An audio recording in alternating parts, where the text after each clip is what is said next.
So, ladies and gentlemen, we have this panel discussion, a very important panel discussion that is anchored in the theme of the Africa Youth Forum 2025. It addresses one of the most critical questions of our time. How can Africa unlock the full economic potential of its young people? So this high-level panel will explore systemic solutions across youth, inclusive finance, innovation, ecosystems, and employment pathways, moving beyond isolated interventions towards sustainable, market-driven change. This is not just a panel, it's a call to rethink systems, challenge assumptions, and also unlock pathways that allow millions of young Africans to thrive.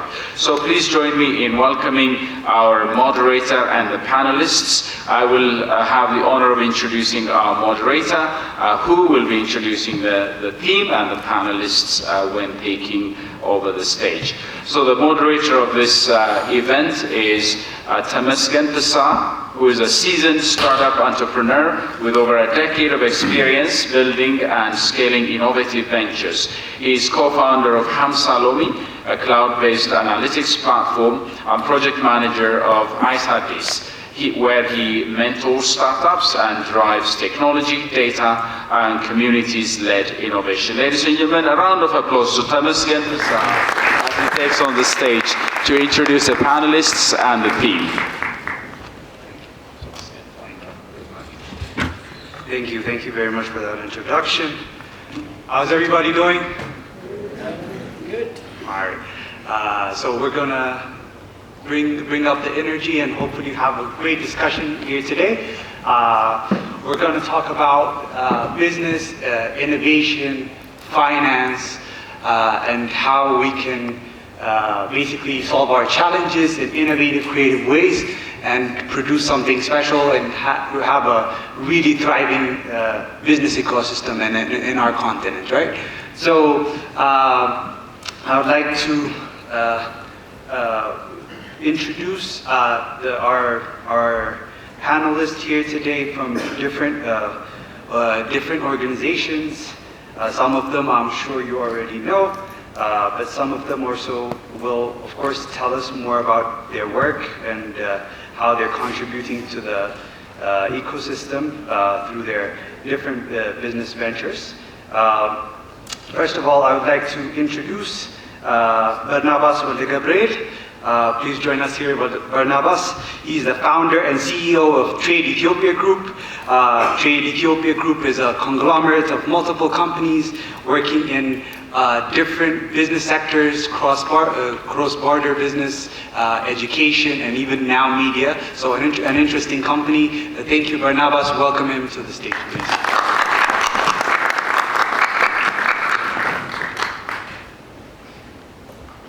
Next up, we have Wengosen Zodi. He is the co-founder and managing partner for R&D Group.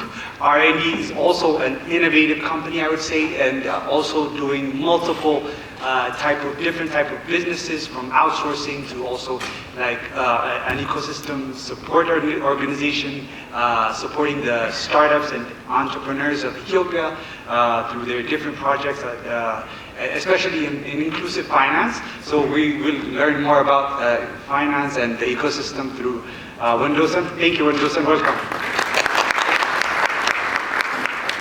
Next up, we have Brooke. Brooke, you already know as the president of Enderase Youth Association. So give it up to Brooke. And also thank you for organizing this great event where like youth from across the continent are gathered and are ready to discuss businesses and how we are going to all be billionaires by hopefully the end of lunch, right? So yeah, so welcome everyone. Thank you for joining our panel discussion.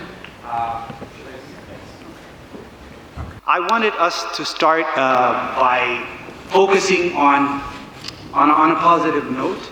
So, of course, our ecosystem as entrepreneurs, maybe you work in entrepreneurship or you work in entrepreneurship support organizations. You might have seen the challenges innovators across the continent are facing, such as access to finance,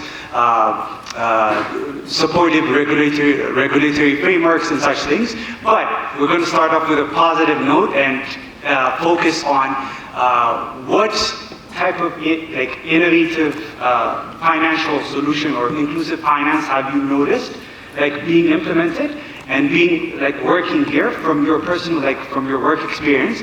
Even if you didn't participate directly in the project, maybe you've noticed something that you see has worked, and I want you to share that with us. But before that, a quick introduction. Please just tell us something about your company so that people know exactly what you do and what your company does, and also an interesting fact about you.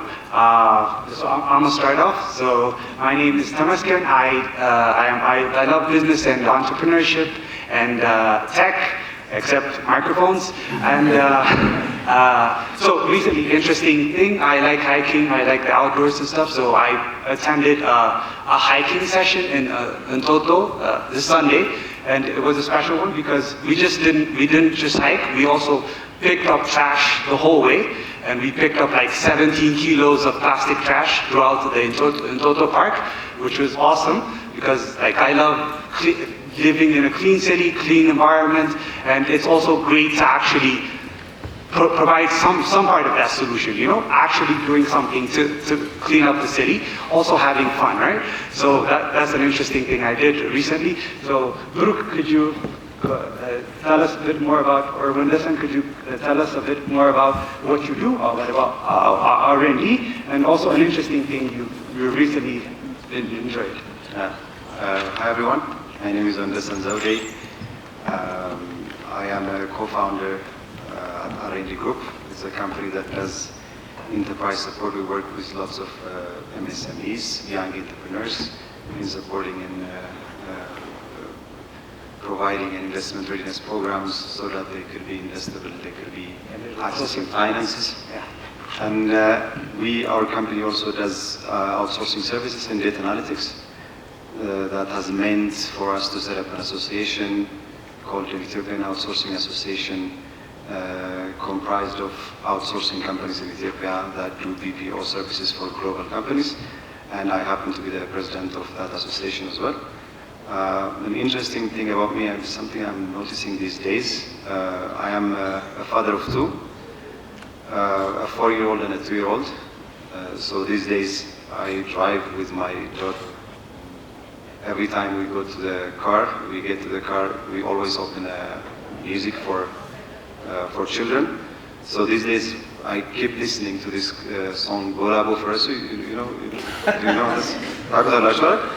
And now, every day, I keep singing that song, and people are noticing around me. I keep singing Bola Bo Farasu, So that's something very interesting I noticed about myself. So it seems to be, my daughter seems to be a very big influence on me. So that's it. Awesome. Thank you, Wilson. Barnabas, could you tell us a bit more about what you do and something interesting that you recently started doing?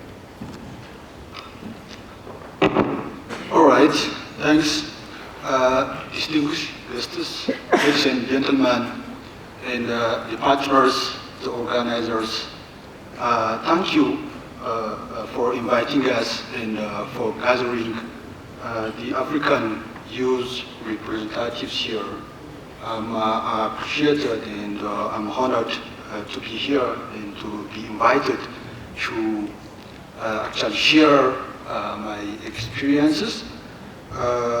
And I am Barnabas Walde Gabriel, former captain, but now founder and CEO of Trade Ethiopia Group, a group of 6 companies. It's a business ecosystem. It's based in Ethiopia, in China as well, also expanded to the USA. It's basically what we do is... could you a bit get closer to the mic? All right. Yes, and straight to the mic. So, am I audible now? Yes. Yes. All right, thank you. So I'm here to just share my experiences, particularly as an African entrepreneur, and since I'm also an advocate, it's just that I'll be sharing a bit of what I know and what I want to just suggest. Apart from that, just take me as a businessman. I'm not like a good speaker or something like that, but I'm happy to see my African youth from east to west, from north to south, and thank you. Thank you. Thank you, Barnabas. Thank you, Barnabas. Brooke, could you tell us a bit, an introduction about yourself and Enderase, and very shortly, and something interesting that you've recently discovered? Thank you. Good morning again. So my name is Brooke Haschalo. I work as the president in Enderase Youth Association. It's a non-governmental, youth-led and youth-focused organization that focuses on the previous thing I mentioned earlier in the morning, to save time. One of the interesting things I enjoy, like as a hobby, is just walking. I walk a lot, and nowadays I'm realizing that more, because even if when I travel and when I go to other cities, I used to mobilize users here or my friends over there, and to walk, listen songs, and also to think. And I think it's a good, I heard that 3W is very important in your life, to be healthy in life. One is walking, the second is water, and the third is worship. So I'm devoted on walking. Thank you. Okay, thank you, Brooke. Now let's get right into it. So throughout your work, your work and your experience, even if you didn't directly participate in certain projects, have you noticed a unique financial inclusion mechanism or a project or a loan system that has made money available to business people or entrepreneurs, like in a different or innovative way, like that we are not used to? I mean, there's usually you put up collateral to get a loan and such things. Have you seen something different? Have you seen something that really worked well? Wendelson, I would like to start with you. Yeah, I don't know if I am the right person to answer this, but considering the fact that most of the organizations we support and the young people that we support, the biggest challenge that they have is access to finance. And when the discussion of access to finance happens, we usually think of big number, big money, a couple of million per accessing from banks. That is the biggest challenge that people are noticing. But we have noticed in the past, I think 2 years, we have shifted to design program that also bring in access to finance along with the entrepreneurship support. And then the amount of capital that is needed for young entrepreneurs to grow, you will be surprised how low it is when it comes to compared to the usual bank loans that we're speaking of. So 5,000 or 10,000 or 25,000, but this kind of capital, they make a lot of changes in people's life when it comes to running a small business, starting as an entrepreneur. So what I have noticed to work very well is Telable. And I don't know if you know a program by KFIA. Corporate banks have started doing credit scoring, and then through that credit scoring, they started giving out loans, and those loan numbers that they keep increasing based on the credit scoring without having to get a collateral. So that has worked in the past 2-3 years in Ethiopia. That is a new trend. And for your surprise, in Ethiopia, the total number of borrowers in Ethiopia since 3 years ago have been maybe 250,000. This is for more than 100 million, for more than 120 million Ethiopian people. Only 250,000 plus have access to capitals. But in the last 2-3 years, if you check the numbers, it's more than millions of Ethiopians get to access more loans because of this innovative platform. So I've noticed digital lending has been very instrumental in getting access to the youth. Yeah. Awesome, awesome. That's really great. That's amazing that now millions of people have access to loans, even if they're small. Yeah, awesome solutions, of course, through tech, enabled through tech, through Teleber and Kafia. Awesome. Brooke, do you have any thoughts on what the youth could get, like easy financing, or have you seen any projects or programs that work, or tech that works well in getting good financing? As Wonderson mentioned earlier, one of the difficulties nowadays is to access more finance, and civil societies like us nowadays are working on that. If you notice, there are different numbers of hackathons, different boot camps, workshops, in a way. Okay. Yeah, closer, better. So in a way that entrepreneurs and youth on finance can get access for finance, but beyond accessing finance, giving practical tools and building their capacity, because getting only the finance cannot guarantee your success of startup or company. That's one thing. And the other thing is also the capacity to manage that finance also. So different partners with us are working on that in a way that users can get finance, but at the same time also to build their capacity to manage, and also how to use that to more advanced way. So yeah, nowadays are very increasing in number. Great, thank you, Brooke. Barnabas, have you noticed any challenges in getting and acquiring loans? Probably not now at your level, but I'm sure when you were starting out, did you have challenges in getting finance, and how do you try to solve it?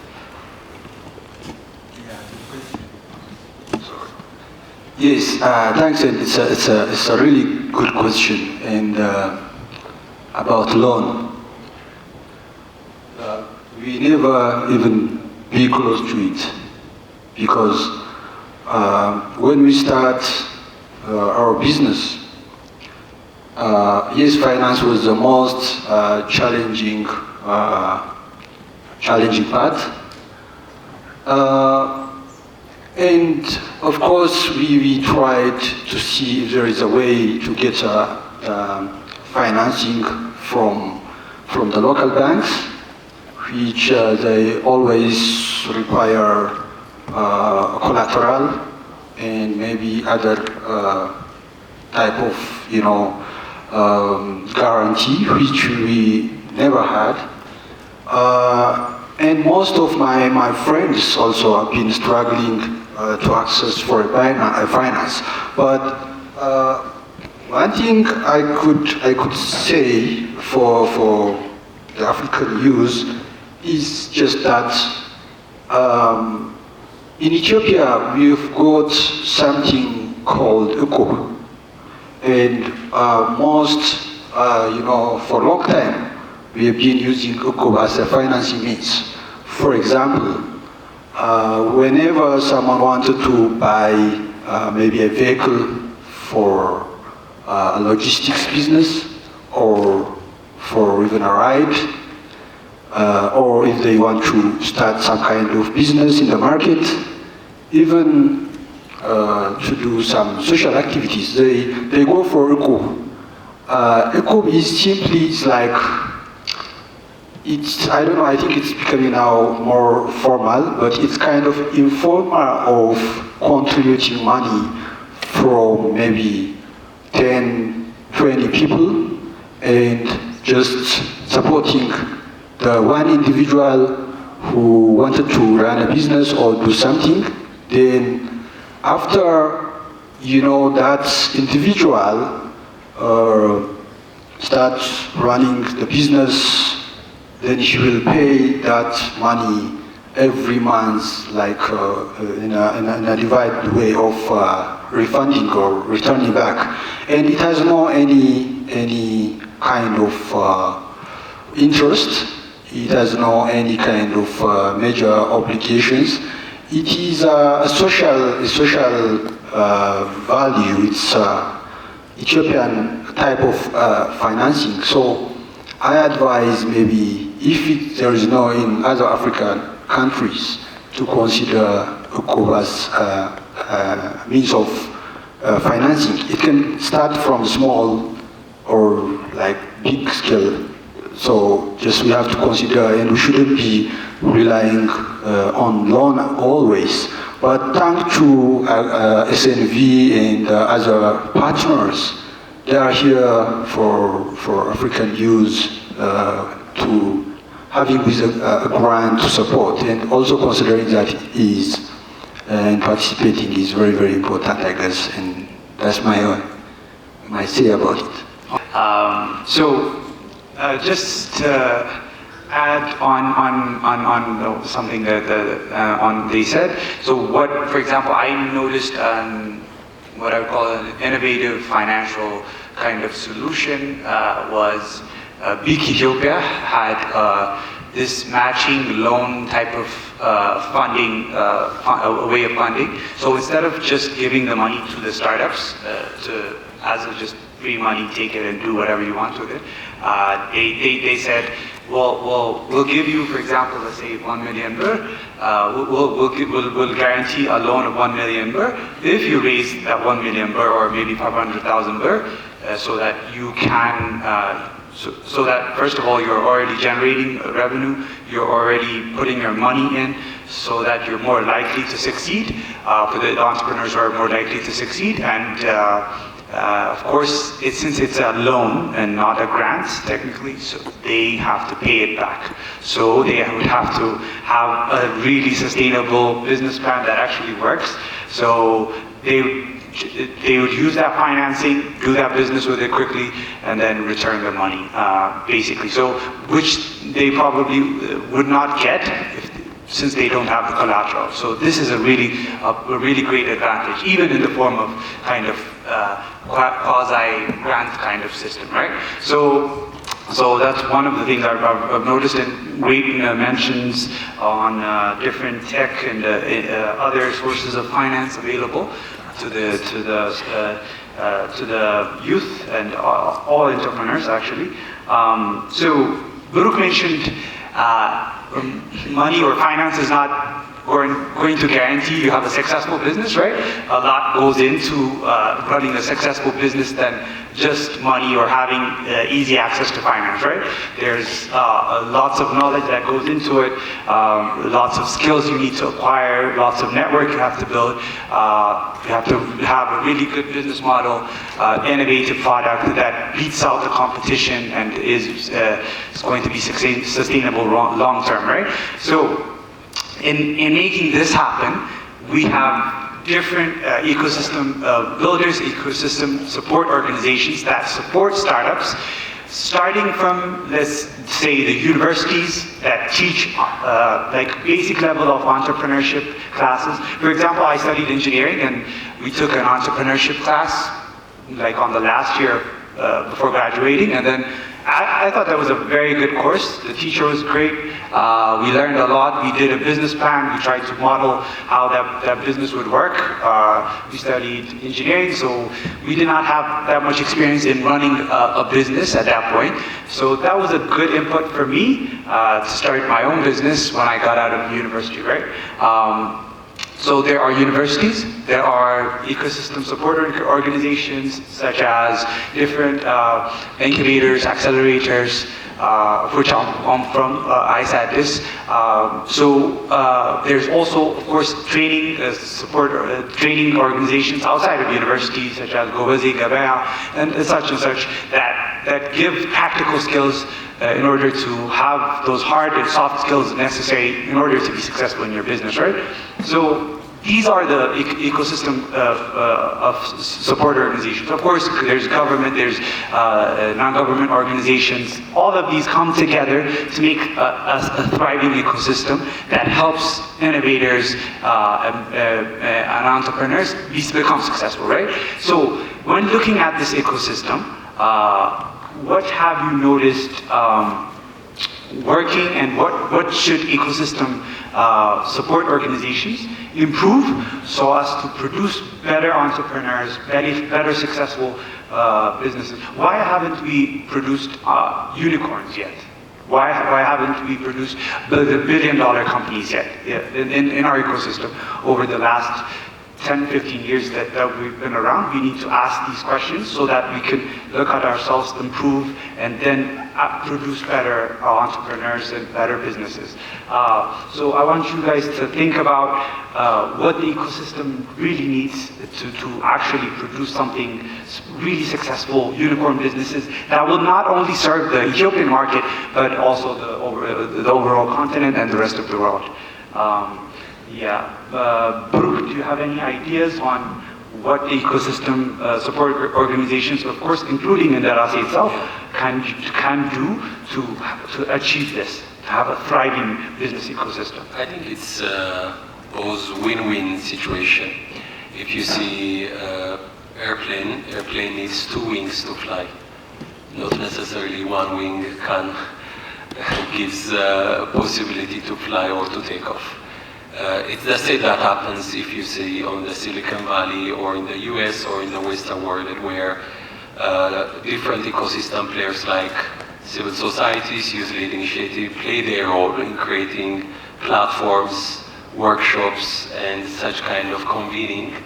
And also on the other side, the startups, the founders are the one who have been using well and changing to an institution that makes sound.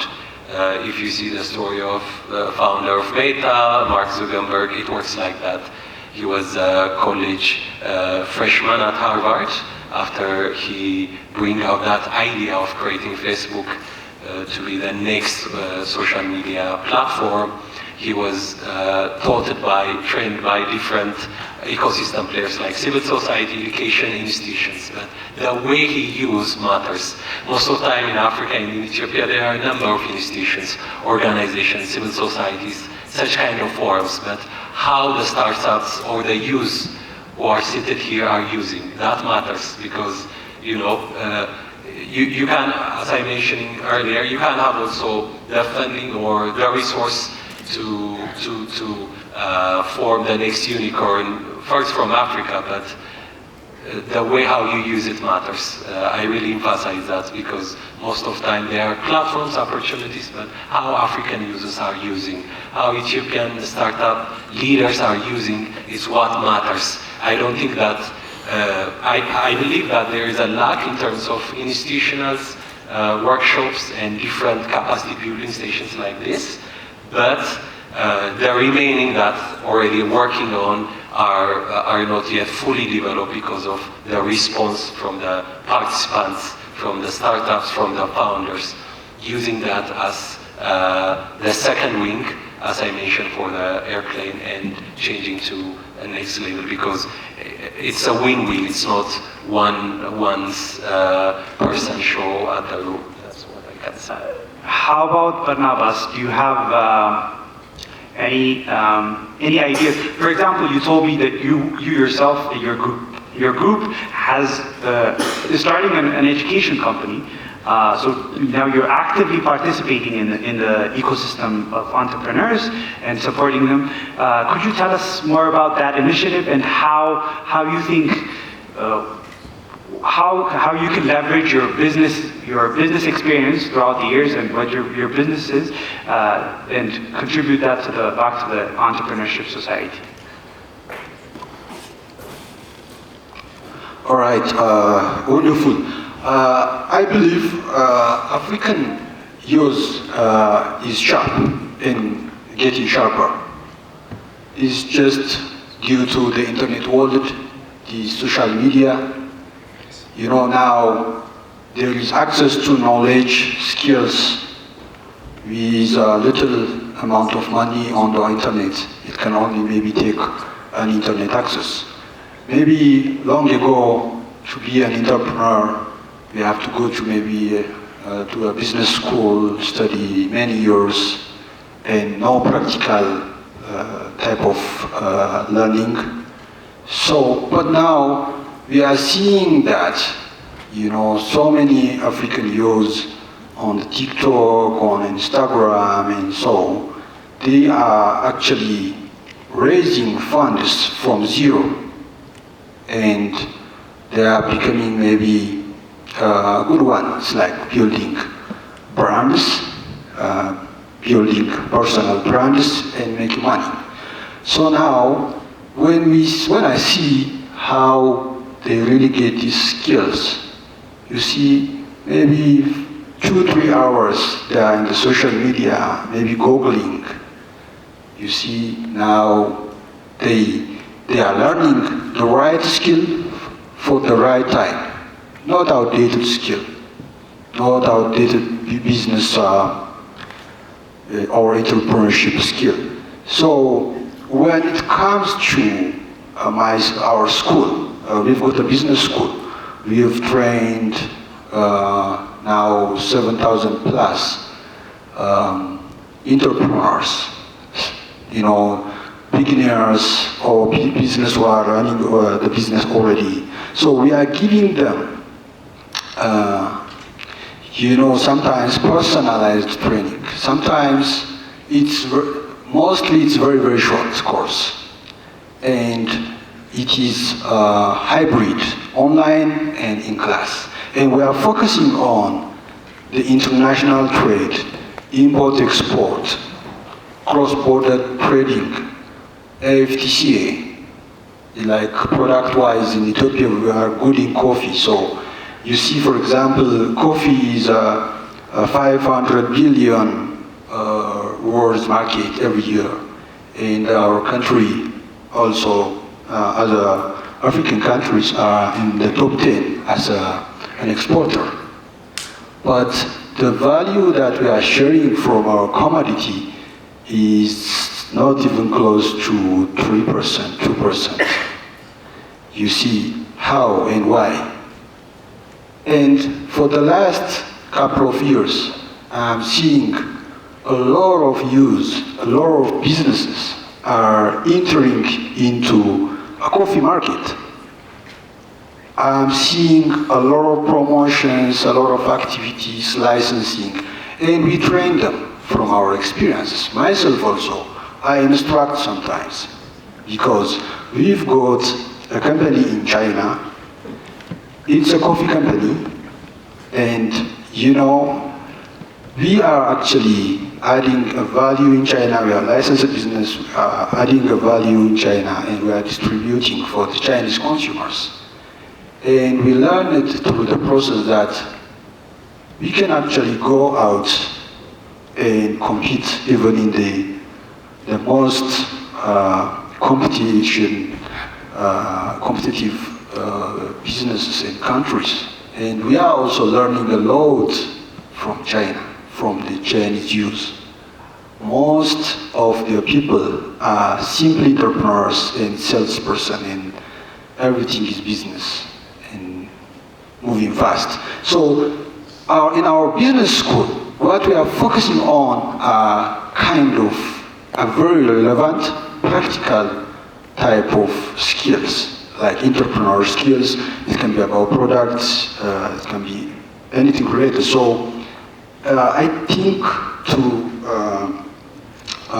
to summarize, yes, the African youth can get a lot of skills from the internet. What they need is, okay, coaching, shaping up, and showing a bit of direction, because they might even get lost sometimes.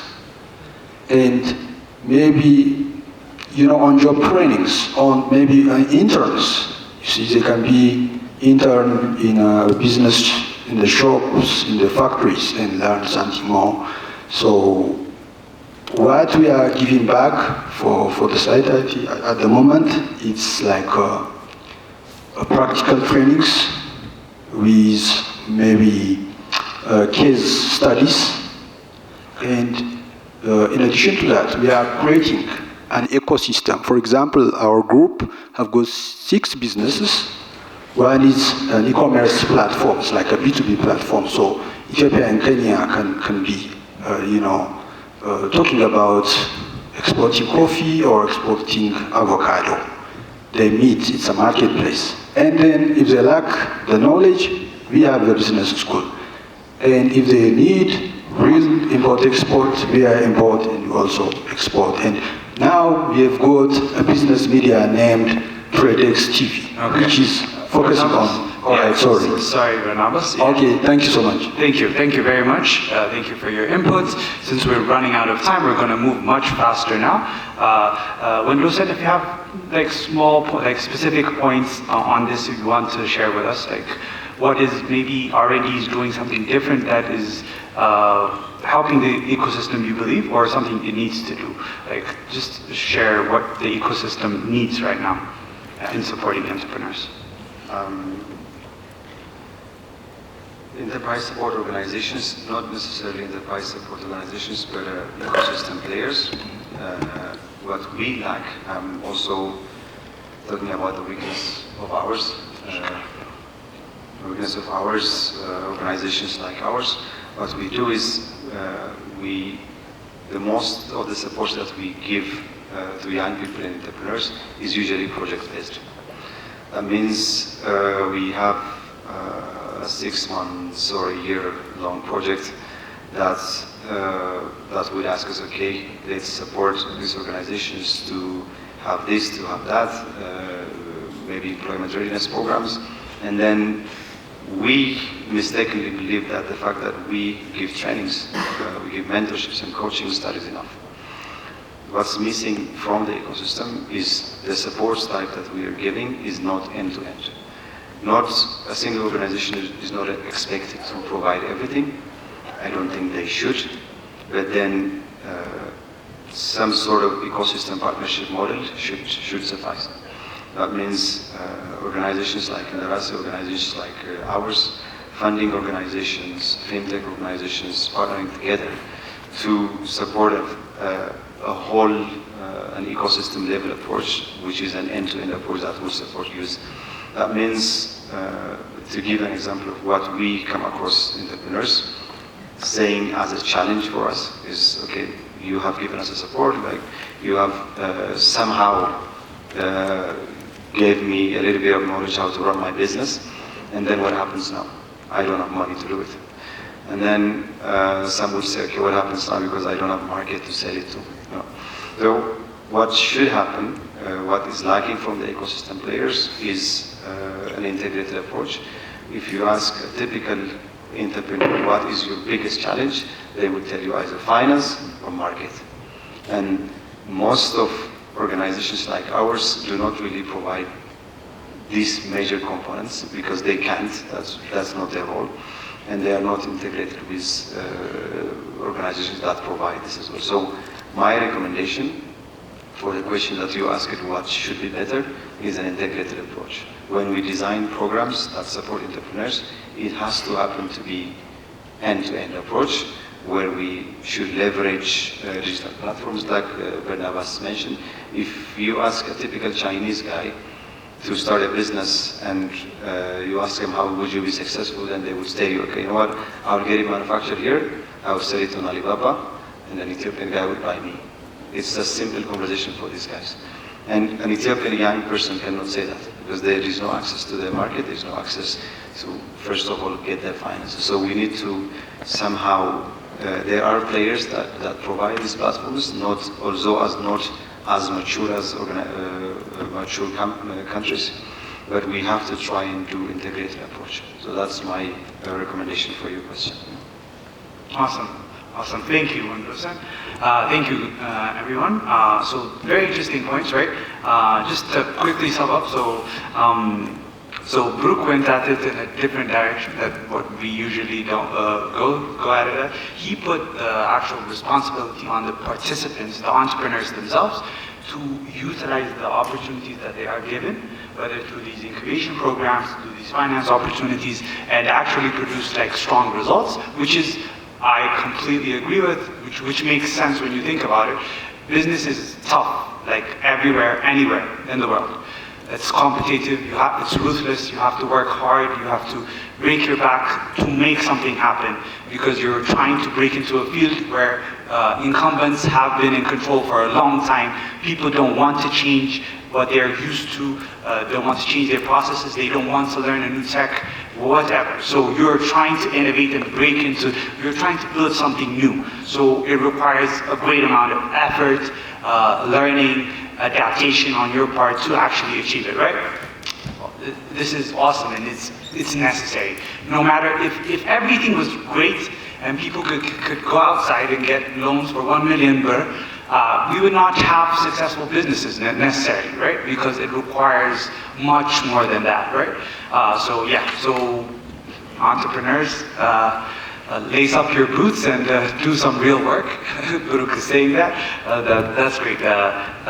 So Wendosen also mentioned to have a successful business, there are different gaps within the ecosystem that one organization cannot fill, and it is not even maybe efficient to fill or have that all that experts in one place.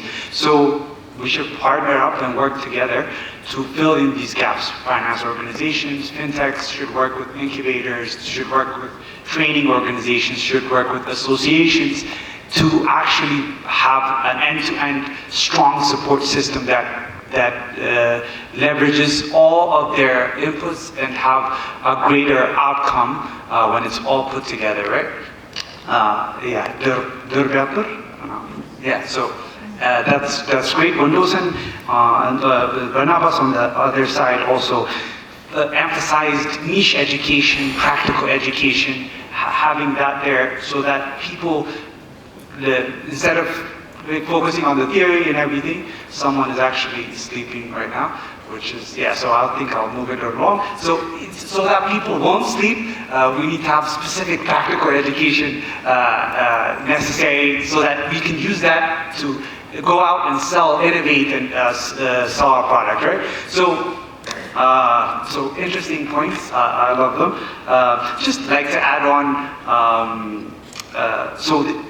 I've seen the ecosystem throughout the 10 years I've been active in it, and back then there were only a few incubators and accelerators. There were not even accelerators back then, incubators, right? So now there are multiple incubators, accelerators, multiple fintech organizations, multiple non-governmental organizations that support startups. Even the government has been actively trying to support startups, and also it has the startup proclamation coming up, right? So this is great. These are really good innovations. And I would just like to mention also something practical that we would use, as they said.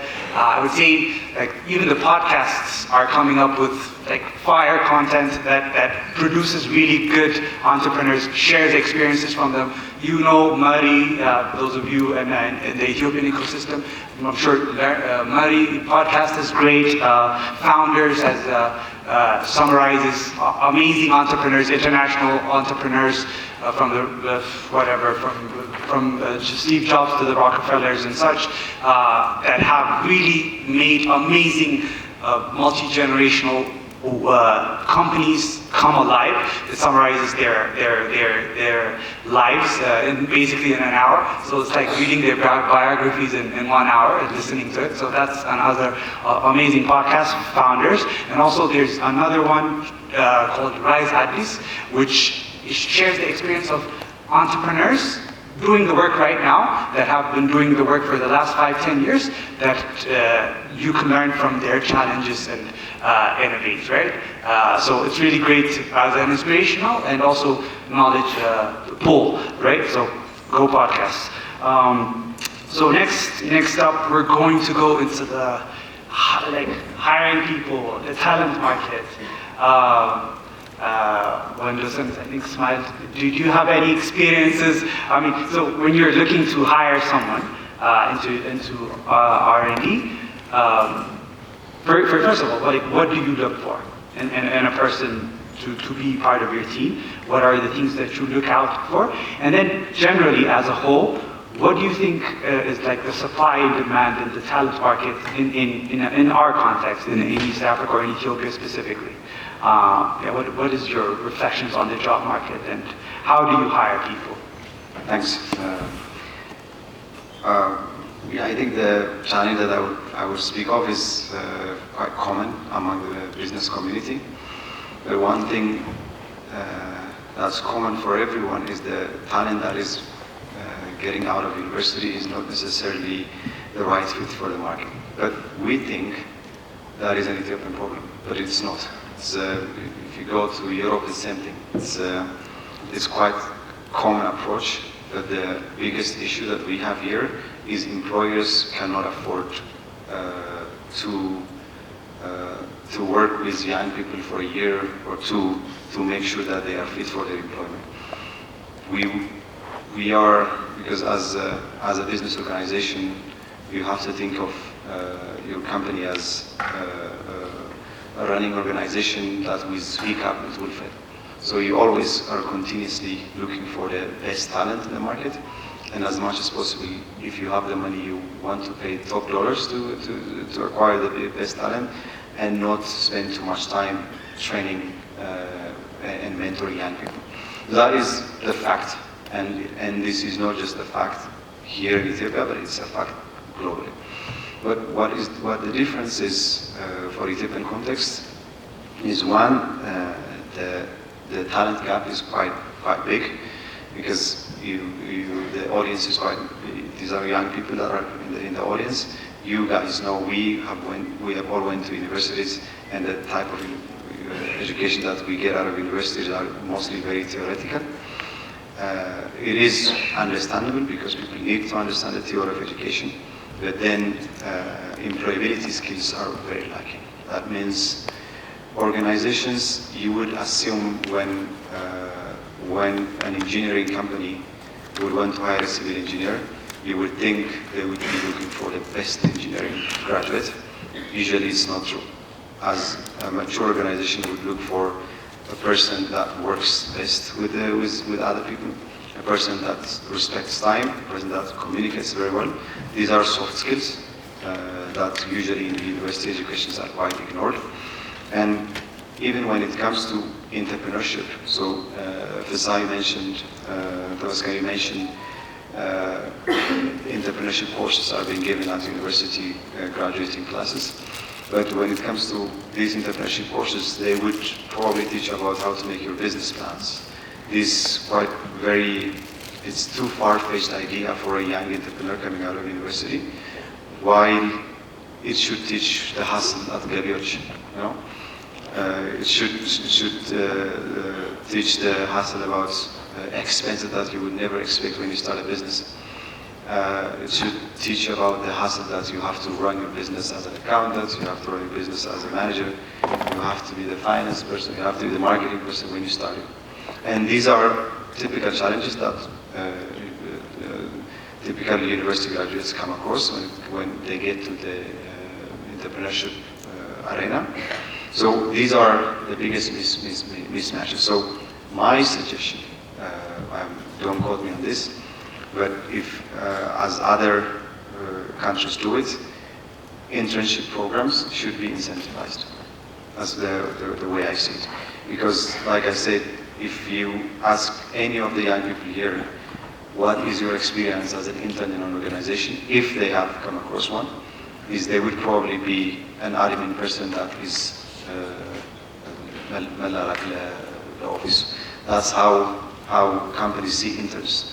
But that's not the case, and that's a very important sentiment, because one way to do so is first to recognize best employers, and organizations like Enderase, I don't know if it's a business idea for you, but we have to reward employers that are good for their employees, that have given opportunities for interns to grow. And one thing any business would like is an award, a certificate, or recognition of somehow, because you are doing good with this and we like it for it. That's one. And second is government initiatives where when people hire young graduates so that they don't have to pay too much taxes. maybe decrease income tax expectations from youth employment, so that people are motivated to hire more young people. So these are the type of interventions that we recommend to do. But the talent gap between universities and employment is there, but it's not an Ethiopian problem, it's a global problem, because we need to make sure that employers are motivated to hire. So, Barnabas, I'd like to continue with you. How do you hire people? Like personally, what do you look for in a prospective employee? And what do you don't want in a prospective employee? Could you? I'm here. Yes, it's very interesting. Now, what we are doing is we are following an innovative approach on the talent market. So, from experience,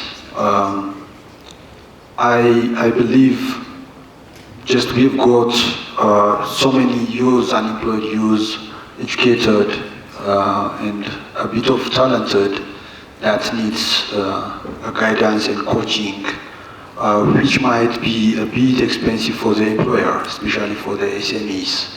But if we innovate the employment process, maybe if we innovate starting from the planning, the onboarding, and the duty, the exiting, and the engagement.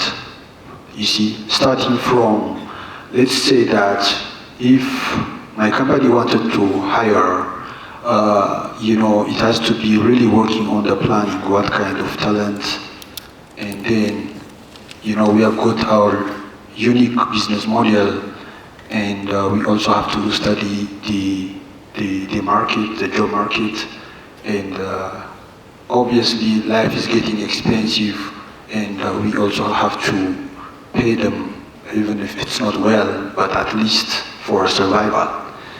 Then, after planning that, what we did is we computerized the system, starting from the intake. Maybe you can just give them an online entrance exam and the interview, and then afterwards, during the onboarding process, we teach them about our operations, our company, and the nature of the operation, which is based on computer. That means we are saving costs hiring instructors, so we can use audio and video and the system. And then on duty, they've got also their own daily checklists, the SOP, and then they know all the in and outs, and every time we guide them, we check them, and we give them a training. So I think for my company, the most important was every Saturday we've got a staff training. It's mandatory. It's like a backbone of the company. So whenever they get the training, the new ones will learn from the old ones, and it goes that way. So even the exiting has to be planned. The handover notes has to be computerized, and the system, and even the re-engagement have to be innovative. So if it's innovative, we'll save a lot of cost, and then for our, you see, the talent, it varies for every department, for every type of job path. We might need a good talent, but we employ for attitude, and we train the skill. And thank you. Awesome. Thank you, Barnabas. So some really interesting ways, and professional ways that they handle their HR. I'm sure we've learned some good lessons from him. Brooke, shortly, what do you think of the job market? And can you summarize what is this supply and demand situation? What needs to change? I think nowadays there is huge imbalance between the demand and supply, in a way that employment is very low, high number of graduates, young people are looking for employment and job opportunity. It's not only a case in Africa or in Ethiopia, it's all over around happening. And whereas the companies who hire a huge number of employees are now getting less, and also some of are stopping from that. If you see from the civil society sector, USAID was abolished, so huge number of employees were forced to leave their works because of different world conditions that are happening. So there is huge imbalance that we see. That's why institutions, organizations like us, Enderase, R&D, and also other must work on the ecosystem in a way that we have a program called Employment and Entrepreneurship Pass, in a way that everyone cannot be entrepreneur. At the same time, everyone cannot be employed. So there must be a balanced approach that we all one-to-one, as Wenderson was mentioning, creating synergy and integrated way to work on that. Awesome. Thank you, everyone. So the main part of our panel is completed. Now we open the floor to anybody that wants to ask any questions, like specific questions to the panelists. Just introduce yourself, and then one question, please, from one audience, and then we'll have a few questions, and then we'll conclude our panel discussion. I see one hand over there, a second hand, third, fourth one there. Okay, let's go with these, and then we'll add if we have any more time. Please go ahead. Okay, thank you. My name is Mikias Bayana. I'm a founder of the Dago Agri Solution PLC and the 2 other companies.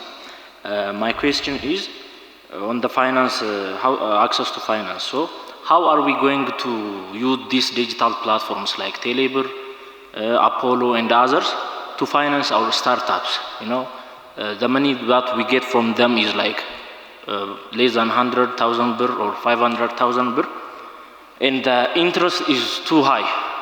You know, for startups, we are building the business, not generating the revenue or the money we need.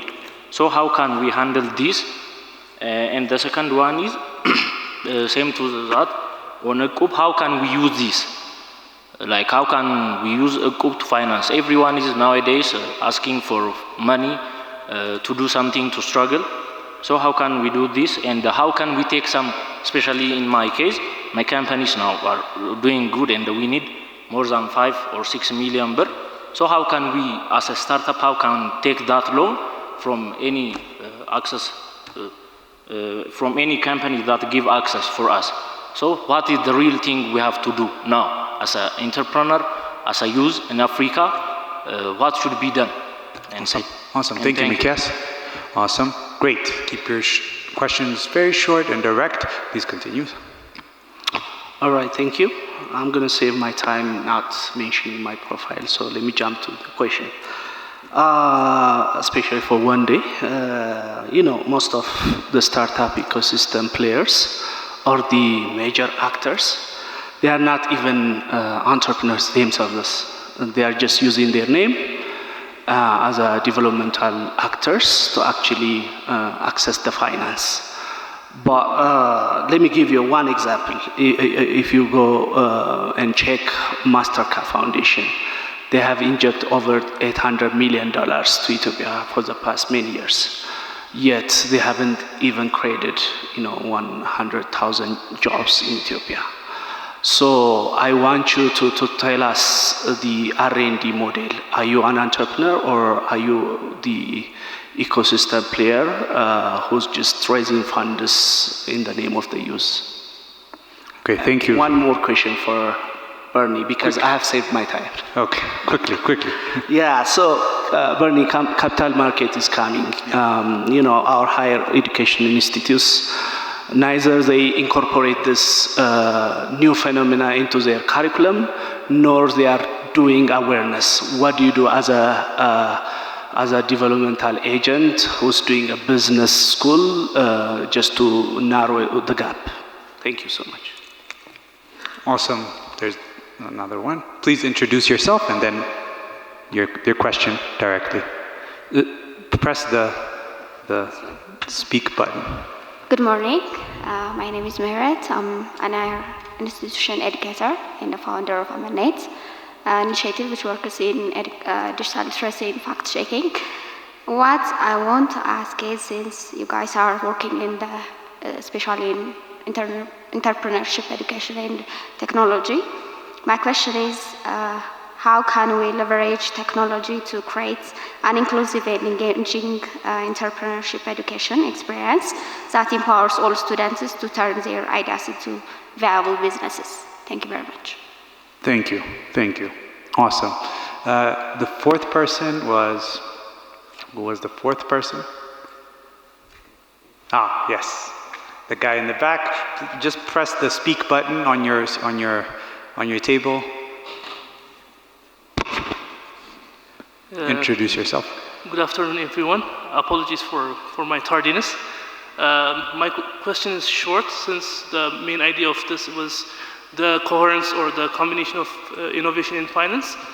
My question is, when financial opportunities are there, they're good. But from my generation, from my own perspective, we lack the financial knowledge, how to use it, how to make it last, not to use it in a short amount, to make it last longer, and to have a continuous supply of the money.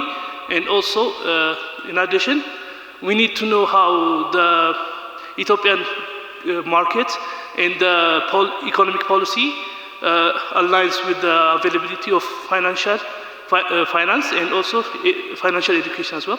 Thank you for your attention. Thank you. Thank you. Thank you. Awesome. Yes, so I would like to open it up to the panelists to answer any questions that come to mind. You can volunteer and go for it. Let me start. The first two questions might be very relevant for us. The access to finance thing. I wish the mic, please. Yeah, the access to finance issue. I wish I could give you a better answer, because it's the situation in Ethiopia. That's what it is. What it is. But then the Ethiopian government right now, they're working on financial sandbox, where different financial access to finance opportunities are being incubated, particularly in digital financing. So the credit scoring system has already shown a very great result. So government is already considering this. So we are in that discussion also with government. And but it doesn't solve your right now problem for sure. But then that is the situation in Ethiopia. It's most of African countries. For startups to access finance without collateral, it's quite heavy, quite difficult. But it is going to happen. It has been in discussion for the last 2-3 years now. But I think finally it's coming. Innovative financing like invoice financing, contract financing, because they have shown a great success with, for example, coffee financing, which is called a pre-shipment facility. That means you show a contract to the government and say, okay, to comply to this contract, to buy the coffee, I need money to the bank, and then the bank will give you money so that you can comply with the contract. But then that contract is your collateral. So that's uncollateralized lending. Things are being in the sandbox, which is part of the discussion, and they are happening. The Minister of Finance is working a lot on it. That I know for sure. Then for your immediate issues, my recommendation would be equity. And because we have been there, I was also a young entrepreneur with my partner, and we have had challenges. We had to borrow money from our parents, because my partner is also my sister. For the first 4 years of our operation, we did not have money to finance our operation. We had to borrow from family. We had to get into a co-op. So all those things that are being mentioned, we have passed through them. I think most entrepreneurs did. But right now, I think there is a relatively better structured equity financing way. That means please be open to share your company equity with public. But that is the biggest issue that we have as Ethiopian young people. The scene of equity investment is not very vast yet. So we would just think, okay, when we set up a company, it is for us to make a lot of money with it, to eventually maybe create impacts, but it is ours. So I think we should let go of that idea and say, okay, well, how can I share my company with another organization, share my company with another person, an angel investor, an equity investor, so that they could add value with money. At the same time, they could add value with management and then grow my business together. Maybe that is a way. I understand the equity investment sector is also not highly matured. There are a small number of angel investors, small number of companies that want to do it, but the initiative should come from the young person, should come from entrepreneurs like you, and go be bold and say, you know what, I am giving you a certain percentage of equity so that I can grow this business to $1 billion. So that is an openness that's expected from you. But I wish I could have a better answer for you, but that's the ecosystem that we live in right now.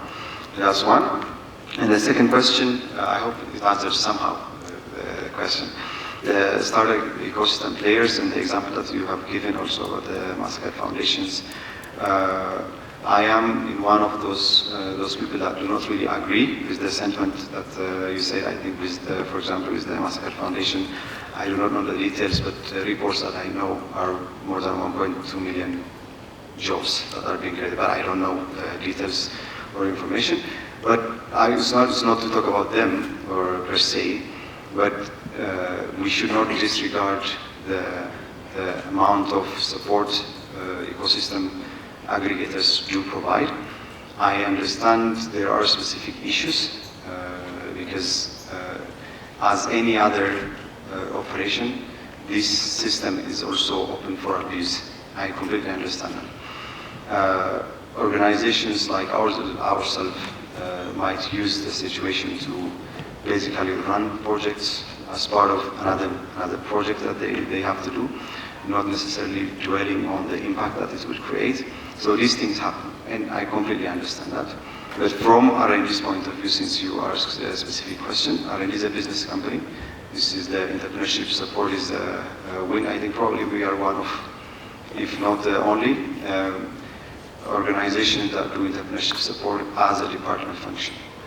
And it is not, we are a BPO company, we have a trading wing, as a company we have a consulting wing, we are also business advisors.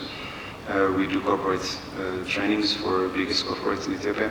So that is a business that we run, and the entrepreneurship support is not something we run as a company. That means we do not have a need for funding or anything. We don't operate on funding at all. We always contract on service provision contracts. But not to talk about R&D, but in general, I acknowledge the sentiment that you have said that entrepreneurship support organizations should do better in making sure that they focus on the impact. But we do not also have to disregard the fact that these kind of organizations are important to make sure they find the right connections with the ecosystem that actually supports them. Like I said earlier, with market, with finance, these organizations like ourselves, they should do better in making sure that young entrepreneurs, SMEs are connected to the right platform so that they could grow instead of seeing it as another project. So that I acknowledge your sentiment, and it's a good question, and I understand that. Yeah. Thank you, Enderase. And to add on top of that, right, you're right, like the concern. There was a very interesting debate. I don't know if you've noticed it. I don't know if they even released the video of it. Hopefully it comes out and you all see it. There was a really interesting debate about 2 weeks ago at Entrepreneurship Development EDI, right? Institute, yeah, sorry. So there was a very interesting debate on programs and like sales revenue on one side, like the entrepreneurs need grants to grow, and there was the other side arguing that no, they don't need grants, they need sales and revenue to grow their businesses, and also the ecosystems support organizations themselves, right? It was a very interesting debate. So from what I got from that, I hope you'll see the actual video of it so that you have a nuanced understanding. Even my perception is also like you, like Sal's, the sales and revenue should be the focus of everyone in the ecosystem so that they have a really good incentive mechanism to grow businesses. But what I've also understood from that debate is that currently we don't have enough capital and resources, business people investing in the, for example, tech field or entrepreneurship, really like risky entrepreneurship, not building buildings or whatever, but like innovative businesses are not that common. Investment is not coming in that direction. So grants are necessary to fill that gap, right? Even temporarily. Right? So even the ecosystem support organization should leverage grants, entrepreneurs should leverage grants, not as a sustainable way to run their business, or that does not mean that they have a product market fit. It does not mean that. But it sustains them for a short amount of time, giving them runway so that they can actually innovate, test their product, and have product market fit. At the end of the point, the goal is revenue generation and sales. That's the main goal of business, is not running on grants, right? So it's a temporary kind of solution. That's how I understood from that debate. So hopefully check it out when it comes out. I think it was part of the Global Entrepreneurship Summit, I think. Yeah, great. So I wish the debate continues. Awesome. Great. Yeah, we should. This is a really important topic. We should. It's about sustainability and important. Thank you, Sals. Brooke, would you? Okay. On a question from, yes, we'll take one more question there from a participant, But also another question is, how can people use tech to leverage their business? I know, Barnabas, you mentioned some tech that you use within running your organizations to make it more efficient, right? Can you add a bit more, or like what can you use, like tech, to make better businesses? All right, thanks. But first, I would love to discuss a few things and answer a question from the first gentleman about the coup, and also His Excellency Ambassador about capital market. Is it okay? Yeah, all right. So, the first gentleman was asking about the financial way from the labor is kind of less than maybe 500,000 and so, but he needs the money now, and but maybe it's just what he needs is more than that amount. I think when it comes to go, as we all know, you need to have a social capital, which is you need to be building a trusted social capital. So I think if we see any businesses that started a business funding their business with a coup, I think they are trusted for a long time by the friends, family, and community. So that's most important. But the other way, if you are rushing actually, there are so many people out there who've got some amount of money in their banks, and they are not really happy to keep the banks, the money in the banks because of the devaluation. So don't be tired of pitching. If your idea is worth it, if they are going to make money, of course, they will be investing. So even though you pitch 1,000 times, don't get tired. And now, when it comes to the long-term vision, here is the capital market, the Ethiopian capital market. I think so many are unaware of what's going on. You see, this is exactly why the Ethiopian capital market is formed. For people with idea but no money. For people with money but with no idea. It's just that it is coming, but as an institution, His Excellency was asking me what we are doing about it. Yes, our business school is training capital market, stock market. I'm sure in other African countries, it's practical already. So we are delivering the training, and we are preparing the investors and the entrepreneurs. So maybe you have to wait for it, though it's not exactly happening now, it will be happening very, very soon. And the other thing, to empower the capital market, we have to create awareness. And for the awareness, we are now having a TradeX TV, so which will be awareing the public about the funding to capital market. And when it comes to the tech and the innovation and the finance, I'm not clear with the question. Yeah, innovation, oh my God, is very, very important. It will save you a lot of cost. Okay, thank you. Thank you, Barnabas. I appreciate it. We have run out of time. It was a very interesting discussion on leveraging tech. I would just like to mention, use AI and everything. So I've learned from one company, for example, that is working here. They use AI from, like, they're a training organization. They use AI from content generation for the trainings themselves, recording and editing. They use AI to record and edit, make their sound and video crispy and clear, and they use AI for their marketing and everything. So basically they use AI for every part of their business. So you can leverage AI, you can leverage every part of technology. So do your research, use innovative tech to use it as a leverage, as a way to extend your voice and your capital and your time, right? So yeah, thank you everyone for that. I'm really sorry, no more questions. I appreciate everybody's participation.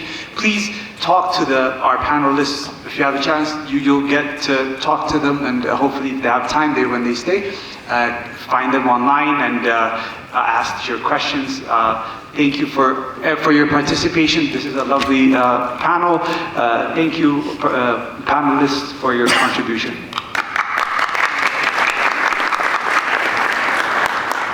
Please give another round of applause to Temesgen Fesa for wonderfully moderating this session, enriching the conversation, and taking us through the innovative approaches in terms of financing youth investment. There were also questions from the audience. Thank you so very much, audience, for your thoughtful questions and enriching exchange.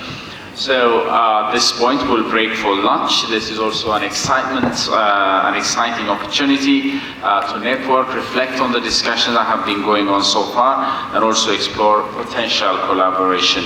So please note that our afternoon session starts with workshop. We'll start promptly. We'll only be giving you maximum of 1 hour, a maximum of 1 hour for lunch. So it's about 1:30. So by 2:30 local time, we'll be back.